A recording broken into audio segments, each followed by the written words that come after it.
भारत पाकिस्तान के बीच फिलहाल तो सीजफायर है, लेकिन 3 साल से चल रही रूस यूक्रेन की जंग में सीजफायर नहीं हो पा रहा है।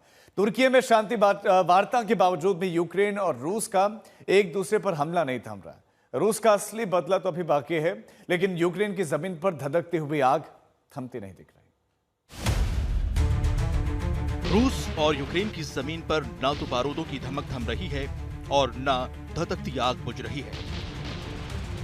ना तो रूस के हमले थमते हैं और ना यूक्रेन के धमाके। यूक्रेन ने नया धमाका क्रीमिया के उस पुल पर किया है जिस क्रीमिया पर रूस ने 10 साल पहले कब्जा कर लिया था। यूक्रेन ने दावा किया है कि यह धमाका यूक्रेन की खुफिया एजेंसी SBU ने समंदर के रास्ते जाकर किया है, जिसमें 1100 किलो विस्फोट का इस्तेमाल किया गया था। हालांकि इस धमाके से पुल को ज्यादा नुकसान नहीं हुआ और रूस की सप्लाई लाइन काटने में यूक्रेन सक्षम नहीं हुआ, लेकिन यूक्रेन की जमीन पर आग जरूर धधकने लगी।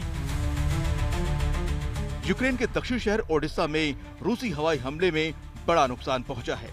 यूक्रेन ने दावा किया है कि इस हमले में रिहायशी इलाके और सिविल इंफ्रास्ट्रक्चर तबाह हुआ है।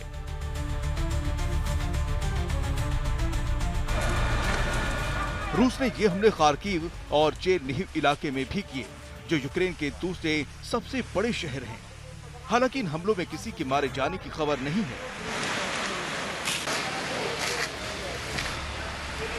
जो हवाई हमला यूक्रेन के सूमी इलाके में हुआ था, वहां 3 लोगों की मौत, 16 लोगों के जख्मी होने की खबर है। इन तस्वीरों में हमले में हुए नुकसान का अंदाजा लगाया जा सकता है, जहां सड़कों पर मौजूद कई वाहन खाक हो गए हैं और मारे गए लोगों के शव सड़क पर दिखाई दे रहे हैं। दरअसल अमेरिका की पहल पर रूस और यूक्रेन के बीच बातचीत की शुरुआत तो हो गई, लेकिन ये किसी मोड़ पर पहुंचती नहीं दिख रही।